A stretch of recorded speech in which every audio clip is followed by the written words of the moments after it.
Mina Harker's journal continued. When I had done reading, Jonathan took me in his arms and kissed me.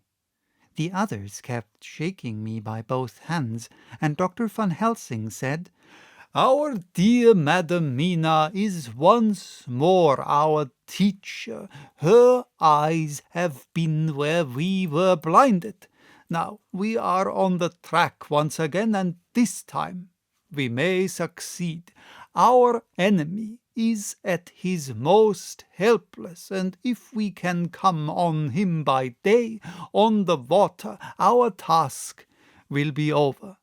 He has a start, but he is powerless to hasten, as he may not leave his box, lest those who carry him may suspect. For them to suspect would be to prompt them to throw him in the stream where he perish.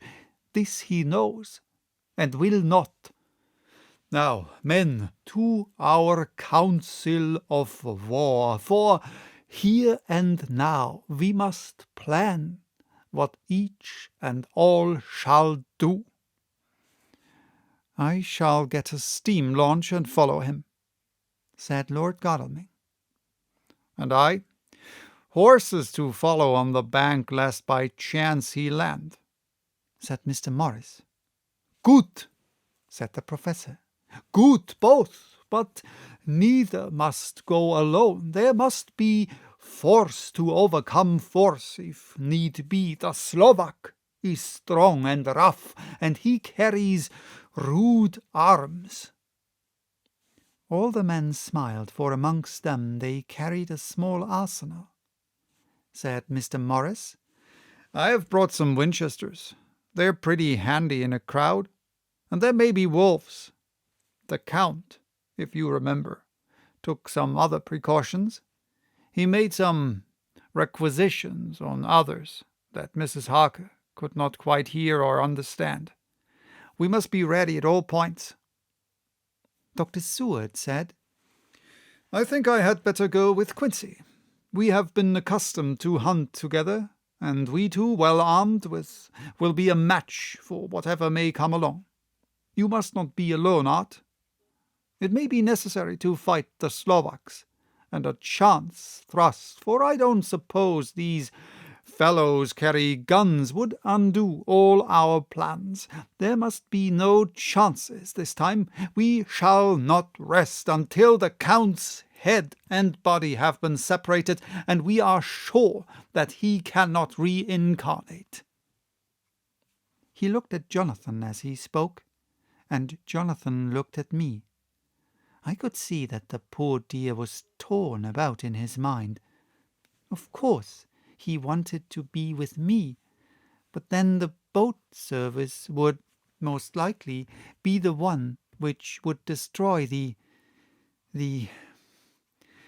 vampire. Why did I hesitate to write the word? He was silent a while, and during his silence, Dr. Van Helsing spoke. "Friend Jonathan, this is to you for twice reasons. First, because you are young and brave and can fight, and all energies may be needed at the last, and again that it is your right to destroy him, that which has wrought such woe to you and yours. Be not afraid for Madam Mina. She will be my care, if I may. I am old, my legs are not so quick to run as once, and I am not used to ride so long, or to pursue as need be, or to fight with lethal weapons. But I can be of other service. I can fight in other way, and I can die, if need be, as well as younger men. Now, let me say that what I would is this. While you, my Lord Godalming and friend Jonathan, go in your so swift little steamboat up the river, and whilst John and Quincy guard the bank where perchance he might be landed, I will take Madam Mina right into the heart of the enemy's country. whilst the old fox is tied in his box, floating on the running stream, whence he cannot escape to land, where he dares not raise the lid of his coffin box, lest his Slovak carriers should in fear leave him to perish, we shall go in the track where Jonathan went from Bistritz over the Borgo, and find our way to the castle of Dracula. Here, Madam Mina's hypnotic power will surely help, and we shall find our way, all dark and unknown otherwise, after the first sunrise, when we are near that fateful place. There is much to be done, and other places to be made sanctify, so that that nest of vipers be obliterated." Here Jonathan interrupted him hotly. "Do you mean to say, Professor Van Helsing, that you would bring Mina, in her sad case and tainted as she is with that devil's illness, right into the jaws of his death trap? Not for the world, not for heaven or hell." He became almost speechless for a minute, and then went on. "Do you know what the place is? Have you seen that awful den of hellish infamy, with the very moonlight alive with grisly shapes, and every speck of dust that whirls in the wind a devouring monster in embryo? Have you felt the vampire's lips upon your throat?" Here he turned to me, and as his eyes lit on my forehead, he threw up his arms with a cry. "Oh my God, what have we done to have this terror upon us?" And he sank down on the sofa in a collapse of misery. The professor's voice, as he spoke in clear, sweet tones which seemed to vibrate in the air, calmed us all. "Oh, my friend, it is because I would save Madam Mina from that awful place that I would go.